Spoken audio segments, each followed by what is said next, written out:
नाम जेमिति स्थान मध्य सेमिति प्रकृतिर नाना रंगरे परिपूर्ण रही नवरंगपुर जिला।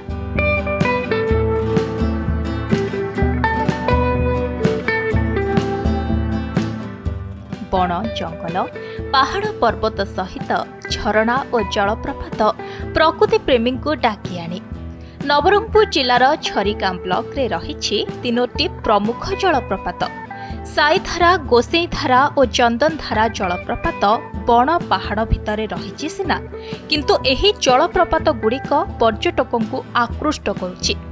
बाहर राज्यर लोकंकु मध्य हाथ ठारी डाकुछि। विशेषकर शीत दिन में एही जलप्रपात गुड़िकरे राज्य तथा बाहर पर्यटकों भिड़ जमुछि। नवेम्बर मास आरंभ हेले जुटे पर्यटक मानकर भिड़। फेब्रुआरी मास पर्यंत जलप्रपात गुड़िकरे भिड़ लगी रही थाए। रविवार दिन अधिक कोलाहल देखा जाउछि।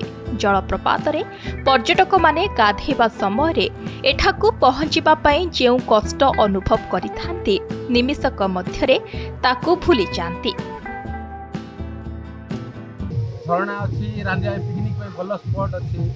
पाहाबाजी एरिया रे एंती कुडी भी नै। इसे मेन प्रॉब्लम मोट रास्ता नै आ रास्ता पाखापाखि थांता पानी मेन पानी नै पिया पई। झरणा पानी आ पिवा कथा।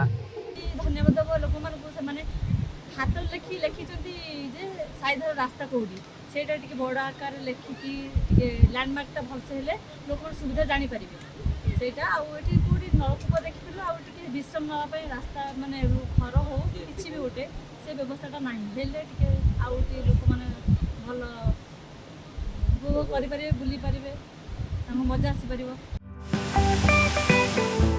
जलप्रपात साइधारा कुट्री छापर पंचायत रे थिबा साइधारा निकटरे पहुंचीबाकू हेले झरिगां ठारू 8 किलोमीटर दूर जीवाकू पड़िथाए। बाणिया देई ग्राम ठारू रास्ता नथिबा जोगु प्राय 1 किलोमीटर चाली चाली जीवा परे सौंदर्य भरा एही जलप्रपात पड़े। एठारे एक विराट पत्थर देहरे पिटी होई प्राय 40 फुट तळकू पानी खसी थाए। एहार आखपाखरे छोट छोट झरणा मध्य रहिछि। एठारे एक जलकुंड रहिछि। स्थानीय लोकंक कहिबा अनुसायी एठारे भीमंक पाद चिन्ह सह गदा चिन्ह मध्य रहिछि। सेहिपरि रामंक पाद चिन्ह रहिथिबा लोके मध्य कुहंती। मात्र 5 किलोमीटर दूर जीवा परे देखिबाकू मिलिथाए गोसई धारा जलप्रपात।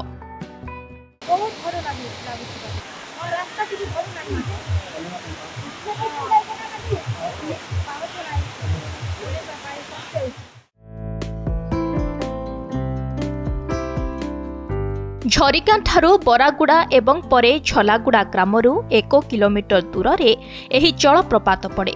झलागुड़ा पर्यंत पक्का रास्ता थिबा बेले सेठारू रास्ता नथिबा जोगु पर्यटक मानंकु जंगली और पहाड़ रास्ता दे जिबाकू पड़िथाए। सेहिपरि टेमरा पंचायत रे थिबा चंदन धारा जलप्रपातर सौंदर्य बेस मनोरम।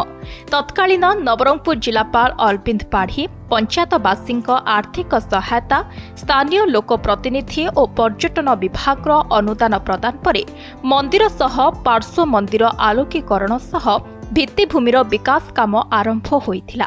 चंदन धारा शैवपीठ घंच जंगल मध्यरे रहिथिबा बेले अति आकर्षण शैवपीठ निर्माण होइछि। राज्य सरकार झरिगारे थिबा 3टी जलप्रपात मध्यरु अद्यावधि 2टी जलप्रपात को पर्यटन स्थलीर मान्यता देइछन्ति। सेहिपरि अन्यटी पर्यटन स्थलीर मान्यता पाइबा परे मध्य भित्तिभूमिर विकास असंपूर्ण अवस्थारे पड़ी रहिछि।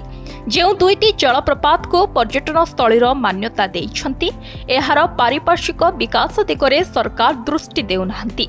सरकार को अवहेला जोगु एही पर्यटन स्थली गुड़िक लोकलोचन को आसी पारु नाही।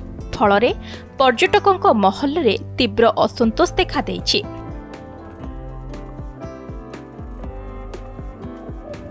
Bureau report Sambad digital.